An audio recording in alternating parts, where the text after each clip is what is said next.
Bashar, if you would be so kind, would you describe yourself, your civilization, your connection to Daryl, and the fact that you transmit from your spacecraft? We need to give the viewers a sense of who you are, that you are an extraterrestrial, and how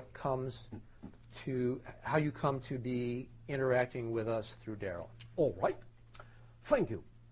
First of all, we will underscore the idea that no one needs to believe that we are from an extraterrestrial civilization. The point is the information. That is what is most important. And whether the information we deliver in this manner works for you or not. Not so much who we are or where it's coming from. However, on that note, we do present ourselves as a member of an extraterrestrial society that in our ancient language are called Sathani, which means living light.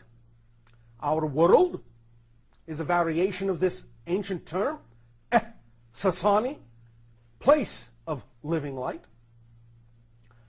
And our physiological existence and appearance is such that you would view me as about 5 feet of your height, whitish gray skin coloration, no hair on the males.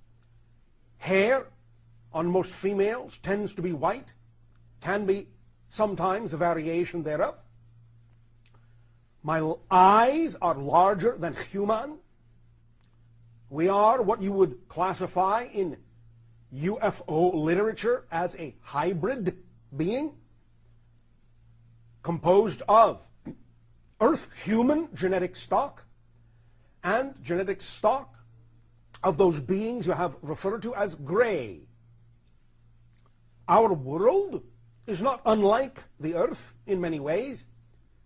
It is also the third planet from its central star, which we in our language call Shah, which has a slightly hotter spectrum, slightly toward the greenish hue.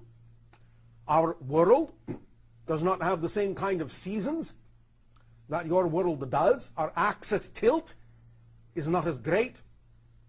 It is generally averaging what you would recognize as humans as a comfortable year-round temperature. There is more water on our planet, slightly higher oxygen content. You would find, perhaps at first, if you were to visit our world, yourselves being perhaps a little bit dizzy for a while until you acclimated. Our world is slightly smaller, gravity slightly less, but you could acclimatize to this very easily. We communicate with many worlds in this manner.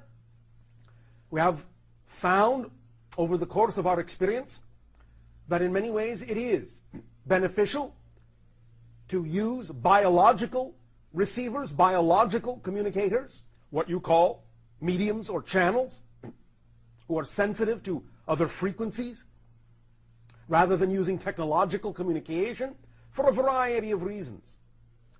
First of all, the human body is already perfectly designed, when trained properly, to receive these kinds of telepathic communications.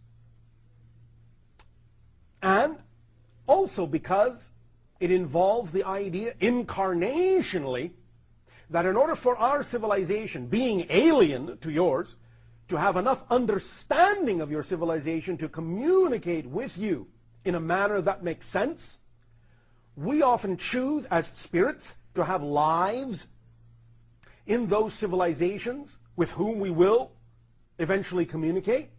And so the channel that you know as Daryl is actually, from your perspective, my past life. And I am, speaking in linear space-time frame of reference, the channel's future self, but possessing the capability of communicating with my past self, the channel before you. This allows for ease of connection because we are of the same oversoul, the same basic consciousness, just split in different times, in different places, different dimensions, in order to perform this task of acting as a bridge, a link, to allow communication to occur from one level, one realm, one dimension to another, from ours to yours.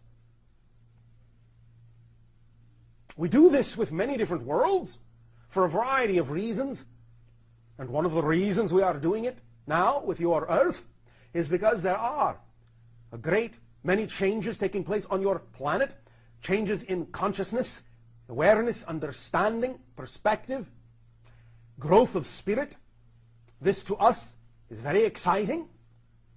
We can learn from your experience the transformations you go through in this time and age in your civilization, the differences that exist in your civilization, the different cultures that you have are unique in many ways.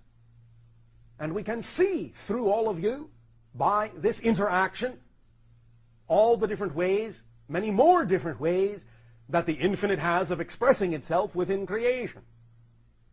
We are thus always overjoyed to interact with other beings, other realms, other worlds, other cultures, other civilizations, such as yours, and to form a mutually beneficial relationship, to share our perspective of what has worked for us in our growth, in our understanding, and to offer these ideas, these perspectives, these points of view to you as a choice to decide whether or not what has worked for us can also work for you. It doesn't have to.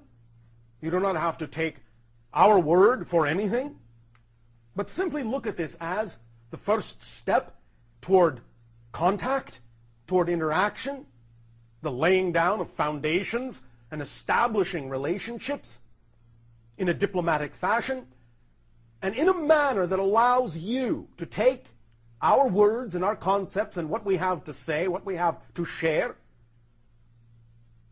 in any way you wish to, so that by our lack of physical presence at this time, you do not have to believe what we say. You can choose, you can decide to use what works for us or not.